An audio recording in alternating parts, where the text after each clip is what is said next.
Hey everybody, today I've got something pretty cool. This is the VISUO drone, it's called. The model number actually is the XS809W is the one that I have. If you look at this, you say, man, this looks really familiar. Well, yeah, this is supposed to look like a DJI Mavic Pro. It's a very small toy-grade quadcopter, but it's designed to look like the Mavic Pro because it's foldable, folds up, the same kind of front design, and I see it's actually a pretty nice little toy quadcopter. I've flown here in quite a bit of wind, and it does pretty well considering how windy it is today and how light the sky is. Now, there are two different colors, a black and a gray. I've got the black, and there's 6 different versions listed here. There's a non-camera, a camera, and a Wi-Fi version, and each one has with and without altitude hold. So that's why there's 6 different. But there's actually a 7th version they don't list on here. There's a Wi-Fi that also has an SD card slot in it, which mine does not have, which would always be nice because SD card is going to record much better video quality than a Wi-Fi FPV to your phone. My box says auto hover here. That's obviously for the HW version. I have the W, so mine does not have altitude hold. I'll show you here on the controller in this moment because the stick does not self-center. So open it on up here and pull it out. Looks just like a Mavic to me. I don't own a Mavic, but from what I've seen, it looks a lot like one in its design. It is pretty cool. You go ahead and you just fold the arms out. They just snap into place. They do not lock necessarily. There's no unlock or locking mechanism, but they hold pretty good. You're not likely to knock them loose during flight. And it looks pretty cool. You open it up there, and nice little looking quadcopter. Now the camera does swivel up and down, so if you want to have a down shot, you can do that, or you can have it go straight up, or you can, looks to me like it even lets you kind of look a little bit up, which ideally you'd want to hold the horizon better when you're flying with any pitch, you know, moving forward. It's got these 2 red LEDs in the front, which I like to call them eyes, but that's to help you keep your orientation for the front. And if you turn it on here on the bottom, you can see it's got green LEDs on the front, and it's got red here on the back. So they actually look pretty easy to see in the day, actually, especially on an overcast day like today. I had no problem seeing the LEDs, and the other times I've flown it, I have not had any problems. You get about 10 minutes flight time, so that's a nice flight time on this quadcopter, and that's thanks to this large battery they include. Now, it is a proprietary battery, but it is a 3.7 volt 900 milliamp battery, so it has a very large battery that helps give you that long flight time. So just a 1S LiPo, but pretty big in size, and it comes with this just your micro USB charging cable, and it's kind of interesting. Since this is proprietary, you know, they have a spot here on the side that you plug in the cable and plug it into your USB outlet and charge it. So even though it is proprietary, I do like that it doesn't use any kind of funky connector.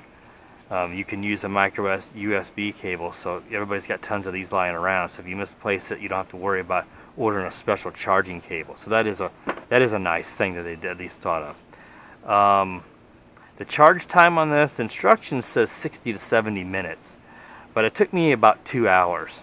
Because at first I thought, you know, maybe the light on here comes on and it goes off when you're fully charged, and I thought mine might be defective.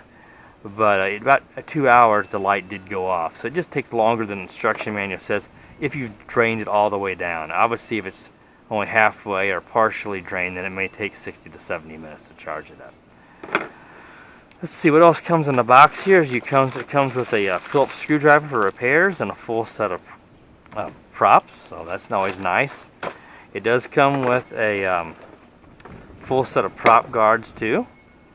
I'm not going to fly with the prop guards in my videos, especially being outside, but if you're going to fly this thing as a beginner, it's always a good idea to put those on, but you're going to reduce your flight time, and of course, you know, prop guards are always going to be easier to get caught on a limb or something, so if you're an experienced flyer, you don't need the prop guards, but you will get a little better flight time with the prop guards off. And I like the looks of it better, the quad, without the prop guards attached.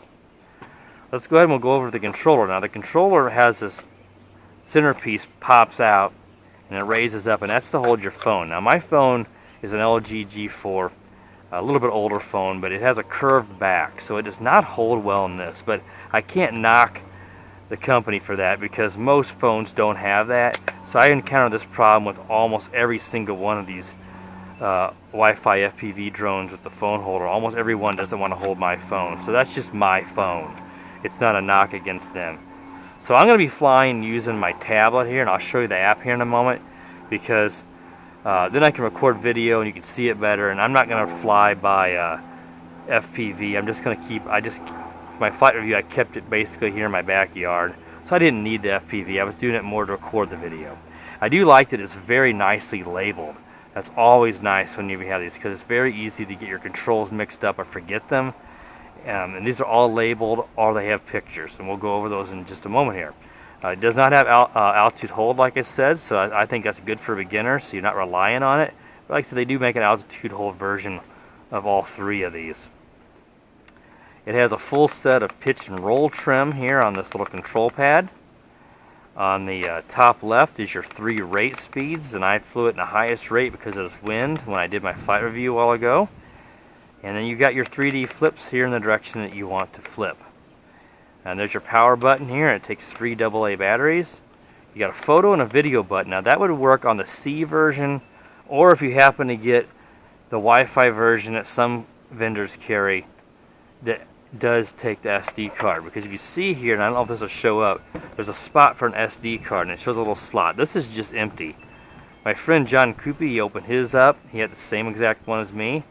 If you watch his review, he'll probably, I think he mentions that as well. And there's no SD card slot in this W version, but some vendors do have a version that does have Wi-Fi FPV and has a micro SD slot. So you're going to record better video quality. And if you do that, you hit the photo or the video button on the controller, there is a light that flashes here, but it's just because it's set up to have that slot, but this doesn't. So it doesn't do anything. You cannot restart and stop recording or take pictures from the controller. You've got to do it from the app, which makes sense because it's coming through the Wi-Fi FPV.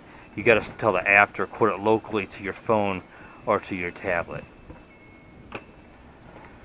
So like I said, that works on the C version or the Wi-Fi version with the card. It's got a headless mode button here, and this is your 1-key return, so it'll fly back the opposite direction it was facing when it took off if you want to bring it back overhead.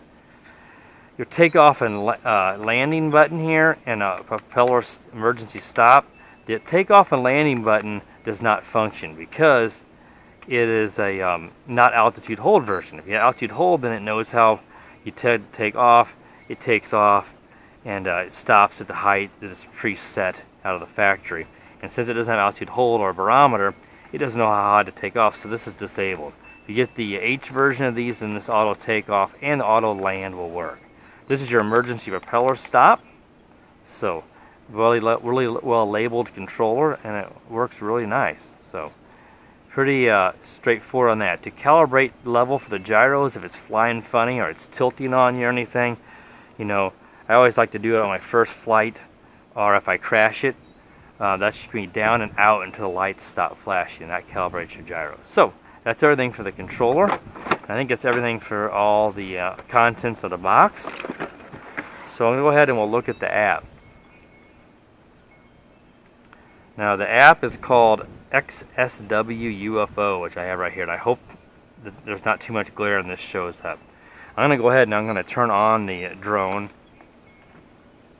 And then when you do that, you go to your settings on Android and to the Wi-Fi. So as it'll come up here and it'll say Wi-Fi UFO, and then that's where you know that it's connected up. Mine auto connected to it since I connected to it in the past. So once you do that, you know it's connected to the Wi-Fi UFO. You're going to go ahead and go back to the XSW UFO, and then it will pop up here. And you just press that play button, and then you have your Wi-Fi FPV feed. And it works pretty good when you're up close. You know, it's going to be a little laggier as you get far away with any Wi-Fi FPV. But it's not too bad. I've seen worse, but I've also seen better. So that's how that works with the app. Pretty straightforward. I said I'm not going to fly by FPV in my flight review. I'm just going to keep it line of sight here up close, but I'm going to use the app to record the video so you can see the video quality and just how much frames does it drop, you know, and what is the quality and how well does it handle light transitions. It's an overcast day today, so it's a little better for filming, but many of these sensors get blown out on very bright light, so it'll be good to see how well that sensor handles outside light. So I think that covers everything, so we'll go ahead now and we'll move along to the flight review. Alright, so I'm going to go ahead and now try to at least see how we can fly this thing in the wind. Got the camera tilted all the way up, everything's bound up. I said it looks a lot like a Mavic. I think it looks pretty cool. I like the look of this, and it seems to be a nice flyer. There's just so many FPV Wi-Fi flyers out there now. It's kind of flooding the market. So I have to admit, I'm getting a little bit overwhelmed, a little bit burnt out on all these Wi-Fi FPVs. But someone that's new to this hobby might like the Wi-Fi FPV.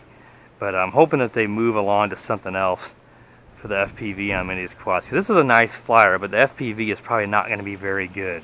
So that's just so common with these Wi-Fis. You know, the interference between the controller and your home Wi-Fi and everything just can cause all kinds of range issues and issues with the feed and all kinds of stuff. I got my tablet here and it's all bound up, and the video feed's up there, so I'm going to go ahead and start recording the video. It should be recording now. And there it shows a counter on the screen. I've got it, I'm going to show you, I've got it, I'm going to go back. I'm going to take it up in the highest rate because of this wind gust. We'll go ahead and take off here and take some video and do some 3D flips.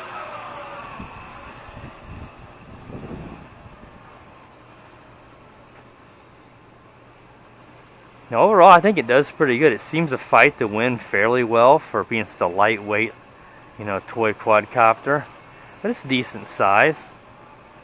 The yaw, I didn't mention a while ago, the yaw does increase. I'll show you if I can. I just didn't want to really fly it too much in the lowest rate with this wind. But there's the lowest, and there's next, and then the next. It's not a huge increase in speed of the yaw, but it does increase. And of course the pitch and the speed of the quadcopter increases. Let's go ahead and we'll do a few flips here while I got plenty of battery power. It's a really nice flipper for a, you know, rather large quadcopter. It's not huge, but it's not, you know, usually the micros and nanos are really good flippers. When you get to be these bigger drones, they can be a lot sloppier to flip. This one flips really nice. Kind of flip forward. Go ahead and flip to the right. And that should be enough flips to let you see what it can do. It'd be nice if the auto takeoff and landing work, but of course with this not being altitude hold, it's not, because the auto takeoff, you need an altitude hold so it can kind of know how high to rise and then to stop. So this one, if it takes off, it might just keep wanting to rise on you. So, you know, they just use the same controller for all these different versions. Like I said, there's like 6 different versions on the box, and there's really a 7th, because the 7th one is just like this, but it actually also takes a micro SD card, which I wish I had, because you could record much better video quality to the SD card than recording through the Wi-Fi to the tablet. But it's doing pretty good, because I would say that we're looking at probably 15 to 20 mile per hour wind gusts here, and this is doing fairly well. As I'm keeping it close and just using line of sight here. But it's going right into there's a pretty stiff breeze, and it's doing pretty good.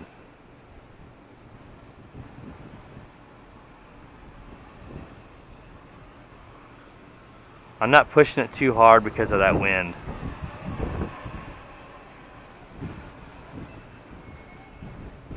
Let's see how it fights this wind coming back. Oh, yeah. It did. It had some trouble, but it did it. I just can't really push it too hard because, man, it was really fighting to get back in from that wind, but it did it. And that is, yeah, I was making confirm that was the highest rate. You definitely got to be in the highest rate with the most pitch to fight any kind of breeze. And this is pretty windy conditions to fly any smaller toy grade drone. But this one's able to handle it, so that is, in my book, that is a plus. Some of them just don't have the power. I said the flight time on this is good, around 10 minutes, so nice flight time. I'm going to go ahead here and land it. And I'm going to go over here and stop recording my video. So we got some video saved there. I want to make sure you're always on these Wi-Fi FPVs, really even the ones that save to the SD cards. You need to make sure that you stop recording before the battery would go really low and die on you, because you're going to lose that video. So I always want to make sure that I save it early, and that should be enough video side by side here. But we'll have to see. You'll know by now how well it's synced up, because it's not going to be filming the frame per second that my camera has. But if it drops frames, that's going to make it even get out of sync even more. So we'll have to see how well it's synced up. But we should at least get a good idea on the video quality. You know, how well does the camera handle light transitions, and you know, the detail and stuff is usually going to be pretty similar on all Wi-Fi's. But the sensor and how it handles light transitions. And it's a rather overcast day today, so it'll be a good day for videoing. We'll see how well that turned out. Overall though, I've had no issues with this drone flying it, even though I've mostly flown without using the Wi-Fi app. So I would recommend this drone. I said I've had no problems with it, and it's not terribly expensive. So if you're looking for a drone, let me hand catch it here, because it's just a little brush motors. It's not too dangerous. Never do that with a brushless motor. I can just tell you that. I've never tried it. I've seen people do it. Don't ever try to catch a brushless motor quadcopter. That's idiotic. You will injure yourself badly. But this guy flies nice. It's compact. I'll show you again here. We'll fold the arms in on it. And man, it looks just like a Mavic, just a lot smaller, same design. Just really, I really do think it's a pretty cool toy quadcopter for the price. Now, the gears are open here on the top, so something could get bound up in there, grass, a small object, even a small rock or something. So it would have been nice if they would enclose those gears, but that's not a huge gripe. But I would definitely recommend that you periodically check those gears. Obviously, if it makes any odd sounds or anything, you mean you got something in there, but just make sure that it's free of any gunk or hair or dust. Well, not dust, but hair, or you know, hair will be a definite one, or any kind of grass in the lawn. If you crash it, especially upside down, check those gears. See, it's still going. I mean, it's got that 900 milliamp battery is a nice size battery. With it being overcast today, I could see the lights just fine. And of course the front, if you can see, those are nice bright red eyes that make it easy to see the front.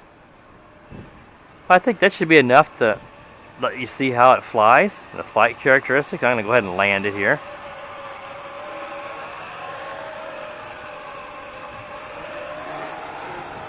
The wind's really blowing it around. But overall, this is a nice little quadcopter. So if you like that DJI Mavic Pro look and you really want to get something, but you obviously don't have the budget, and you want to have something at least that looks like it, this is definitely the one to go for. I've had, like I said, no issues. I like it a lot. So cool overall, cool little quadcopter. So please subscribe if you're not a subscriber, and stay tuned for more videos, and have a great day. The power of the dark side.